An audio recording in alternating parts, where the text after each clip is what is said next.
Kyiv पर Ukraine का बड़ा अलर्ट, क्योंकि ये कहा जा रहा है कि कीव पर कोई बहुत बड़े हमले की फिराक में यूक्रेन पर रशिया हो सकता है।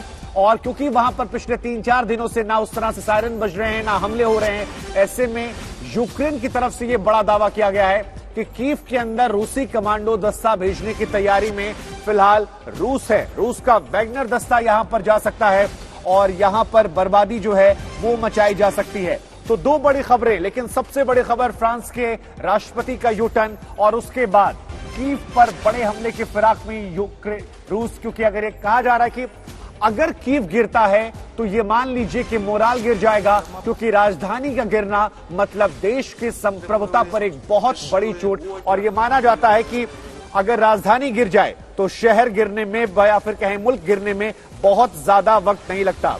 जीजी सिंह सर हमारे साथ जुड़ रहे हैं, डिफेंस एक्सपर्ट हैं। आपका बहुत बहुत चर्चा में स्वागत है सर। संजय कुलकर्णी सर लगातार इस चर्चा में हमारे साथ बने हुए हैं, आप कंटिन्यू कर रहे हैं। लेकिन संजय सर, जैसा कि ब्रेक में हम और आप बात कर रहे थे कि अगर राजधानी गिरती है, फॉल ऑफ कीव मतलब फॉल ऑफ यूक्रेन, ये जो बात यहां पर कही जा रही है 3 दिन की खामोशी के बाद यूक्रेन का ये कहना, इसके मायने क्या है? शुभांकर, आपका कहना ठीक है, देयर इज अ लल बिफोर द स्टॉर्म। और कीव जो है नॉर्मल अब ऐसा कैपिटल है जिसके गिरने से ही लगेगा कि यूक्रेन जो है हार गया। लड़ाई में हार और जीत का सवाल है, जहां स्टेलमेट का सवाल है। अगर जिस प्रकार से एक तरीके से लीडरशिप दिखा रहे हैं जेलेंस्की, बहुत बड़ी बात है। जिस प्रकार से लोग उनके साथ खड़े हैं, बहुत बड़ी बात है। जिस प्रकार से रूस भी धीरे धीरे आगे बढ़ने की कोशिश कर रहा है, वो भी उसको सोच रहे हैं। पर लेकिन जिस प्रकार से फ्रांस ने इस बार कहा है कि जो रूस की है, जो सुरक्षा की चिंताएं हैं, उनको हम नजरअंदाज नहीं कर सकते, ये बहुत बड़ी बात है। यानी कि जो रूस ने यानी पुतिन ने खासकर नाटो के बीच एक प्रकार से दरार पैदा कर दी है, क्योंकि जो एनर्जी है जो जर्मनी को, फ्रांस को, पूरे यूरोप को जाती है, वो रूस से जाती है। आप खुद देख रहे हैं, आपके वॉर कॉरेस्पॉन्डेंट जमीन पर हैं, किस तरीके से बर्फ गिर रही है। मैं आपको थोड़ा सा इंटरप्ट करके 1-2 सवाल पूछूंगा। एक डील मुझे याद आती है जिसमें अमेरिका और फ्रांस को लेकर विवाद भी हुआ था, रक्षा डील की बात कर रहा हूं मैं।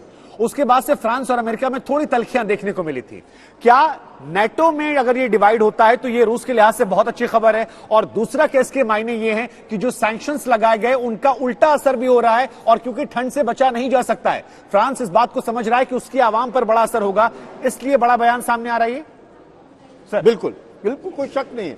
आप देखिएगा जो रूस क्या कह रहा है, बार बार रूस शुरू से लड़ाई होने से पहले ही बार बार ये कह रहा है कि जो मेरी सुरक्षा की चिंताएं हैं उनको आप नजरअंदाज ना करें। लड़ाई का मकसद, लड़ाई हुई किसके कारण? इसी के कारण हुई। और पर लेकिन उकसाने के बाद पश्चिमी देश बार बार जेलेंस्की को उकसाते रहे कि आप रूस के बाद क्यों, जैसे हम लोग बात करते हैं संप्रभुता और अखंडता, जो कह रहे हैं यूक्रेनियंस की संप्रभुता और अखंडता हमारी है, हम जो करना चाहते हैं वो करें। लेकिन रूस क्या कह रहा है? जो संप्रभुता जो यूक्रेन कह रहा है, उस संप्रभुता पर हमको शक है, क्योंकि यूक्रेन देखिए सर, पैरेलली में भी दिखा रहे हैं कि रूस की मांग क्या है, संविधान में बदलाव कर तटस्थ रहे यूक्रेन, एक ये बड़ी बात है।